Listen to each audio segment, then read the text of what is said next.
주 하나님 넓고 큰 은혜는 저 큰 바다보다 깊다. 너도 다주를 길러 깊은 데로 저 한가운데 가보라. 언덕을 따라서 창가에 배 띄워 내 주 예수 은혜의 만으로 내 맘껏 정하라.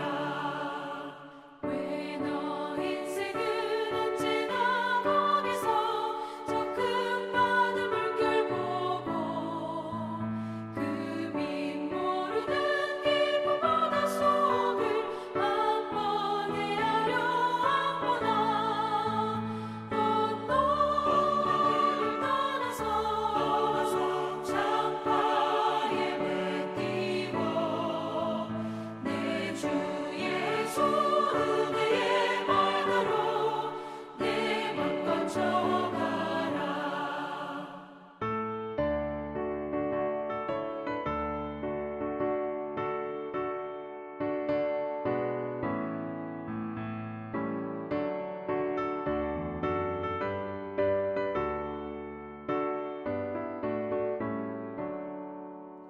'많은 사람이 얕은 물가에서 저 큰 바다 가려다가 찰싹거리는 작은 바다 보고 마음 약하여 못 가네. 언덕을 떠나서 창가에 배 띄워 내 주 예수 은혜의 말대로 내 맘껏 정하라. 자 곧 가거라 이제 곧 가거라 저 큰 은혜 바다 향해. 자 곧 내 너를 저 깊은 데로 가라 망망한 바다로. 언덕을 떠나서 창가에 배 띄워 내 주 예수 은혜의 말대로 내 맘껏 정하라.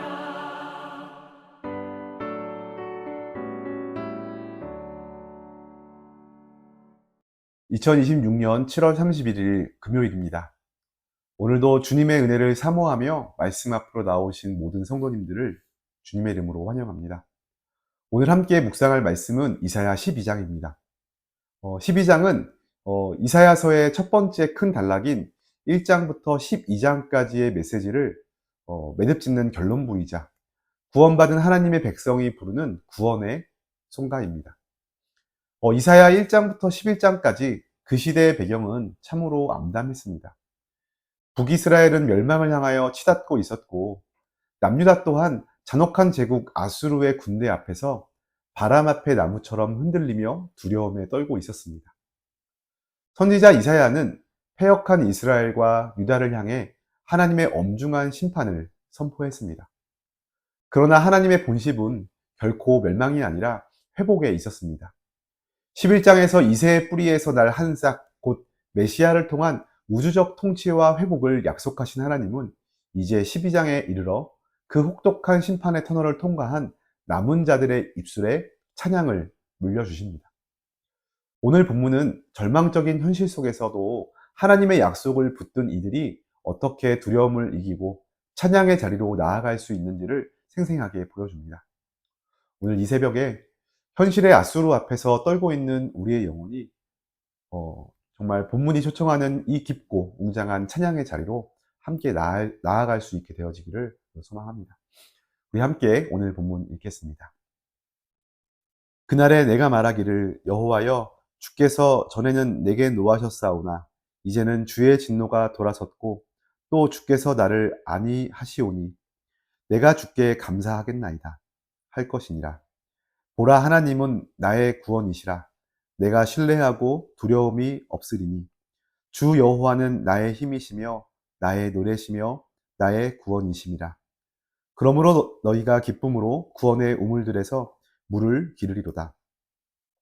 그날에 너희가 또 말하기를 여호와께 감사하라. 그의 이름을 부르며 그의 행하심을 만국 중에 선포하며 그의 이름이 높다 하라. 여호와를 찬송할 것은 극히 아름다운 일을 하셨음이니 이를 온 땅에 알게 할지어다. 시온의 주민아 소리 높여 부르라. 이스라엘의 거룩하신 이가 너희 중에서 크심이니라 할 것이니라. 아멘.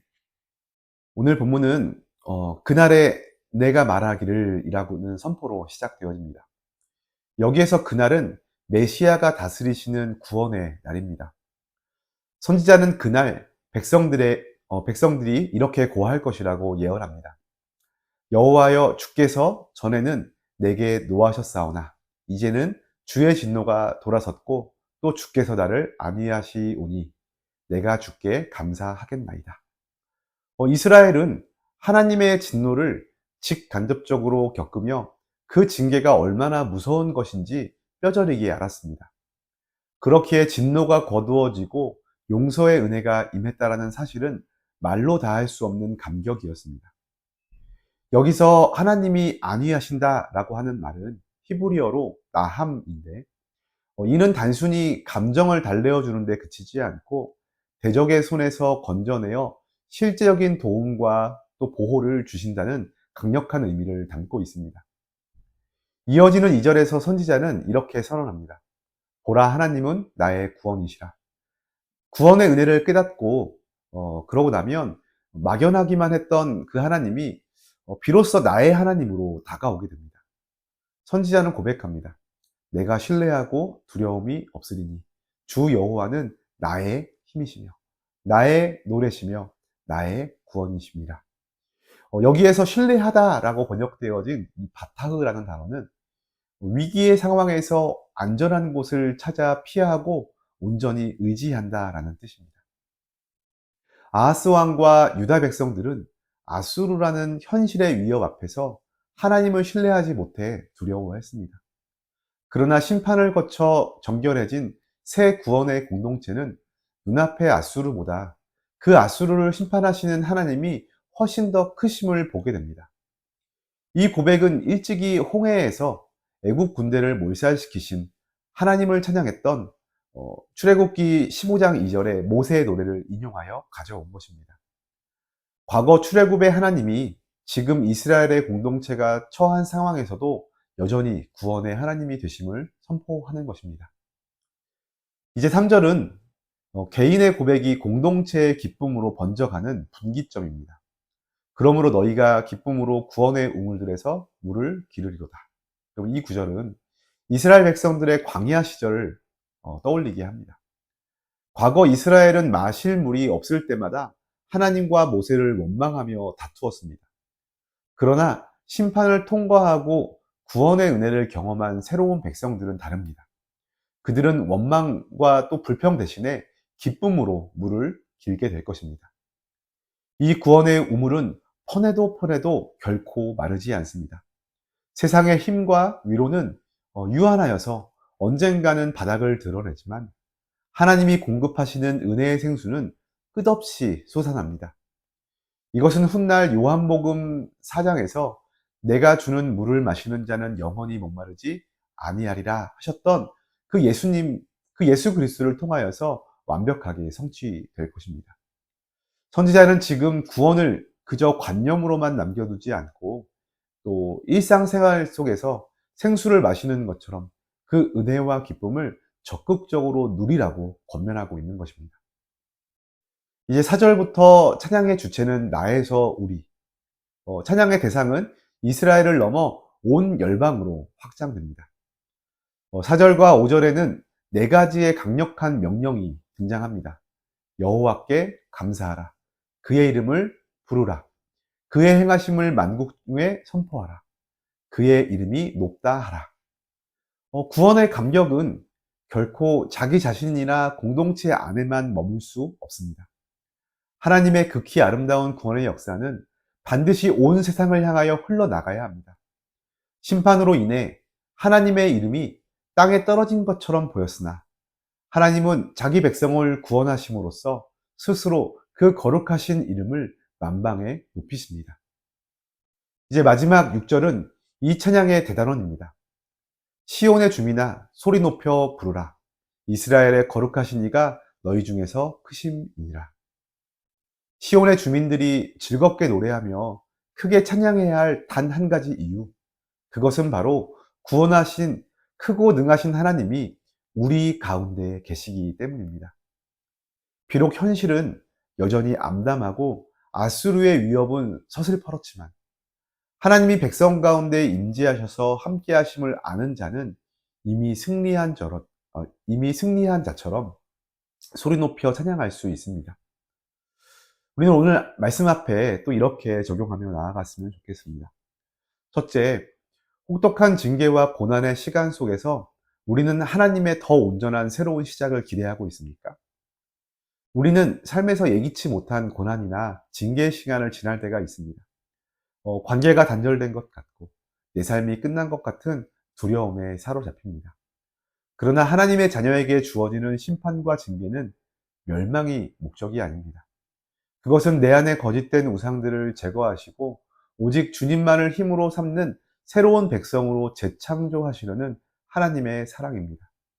고난의 몽둥이만 바라보면 우리는 절망할 수 있지만 그 몽둥이를 쥐고 계신 분이 나의 아버지이심을 믿음의 눈으로 바라볼 때에 우리는 찬양할 수 있습니다.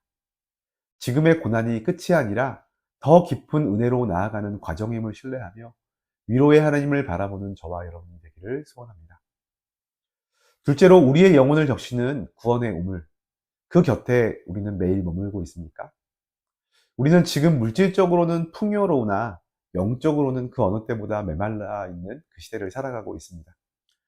많은 사람들은 목마름을 해소하기 위하여 세상의 성공, 사람들의 인정이라는 그 터져 있는 웅덩이를 파고 있지만 그것들은 결코 참된 만족을 가져다 주지 못합니다. 주님은 오늘 우리를 구원의 우물 그 곁으로 부르십니다. 우리의 구원의 우물이신 예수 그리스도께 나아갈 수 있는 우리가 되었으면 좋겠습니다. 그분 안에는 세상이 줄 수 없는 벅찬 위로와 마르지 않는 힘, 참된 기쁨이 가득합니다. 오늘 하루 영혼을 살리는 기쁨의 생수를 주님 곁에서 마음껏 길어 마시기를 바랍니다. 셋째로 우리 안에 있는 구원의 감격이 나의 이웃과 세상을 향하여 자연스럽게 흘러가고 있습니까? 은혜로 구원받는 사람에게 나타나는 가장 뚜렷한 특징은 나침반의 바늘이 나를 향하던 곳에서 하나님과 세상을 향하여 방향을 바꾼다는 것입니다. 나를 구원하신 은혜가 너무도 크고 아름답기에 우리는 침묵할 수 없습니다. 세상은 여전히 참된 위로와 구원자가 누구인지 알지 못해 방황하고 있습니다. 우리가 누리는 이 구원의 복음이 우리만의 특권으로 갇혀있지 않도록 우리의 가정과 일터와 만나는 모든 이웃에게 하나님의 선하심을 흘려보내는 아름다운 축복의 통로가 되시기를 바랍니다. 제 말씀을 정리합니다. 모든 찬양은 아직 오지 않은 승리를 앞당겨 누리는 믿음의 선불입니다. 오늘 이사야 선지자는 혹독한 심판의 메시지 그 한복판에서 가장 찬란한 구원의 찬양을 부르고 있습니다. 상황이 좋아져서 부르는 노래가 아닙니다. 하나님이 말씀하셨으니 그 약속대로 반드시 회복될 것을 믿었기에 심판 중에도 노래할 수 있었던 것입니다. 참된 믿음은 눈에 보이는 아수르의 위협보다 눈에 보이지 않는 하나님의 크심을 더 무서워하고 경외하는 것입니다. 오늘 우리의 삶에도 우리를 짓누르는 수많은 아수르가 존재합니다.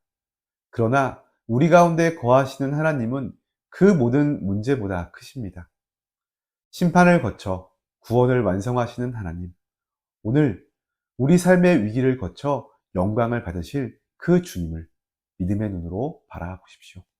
비록 하나님이 안 보이는 것 같은 캄캄한 밤일지라도 내 구원이 되시는 주님을 힘과 노래로 삼는 남은 자들의 찬양이 오늘 우리의 삶에서 흘러나오기를 주님의 이름으로 축원합니다.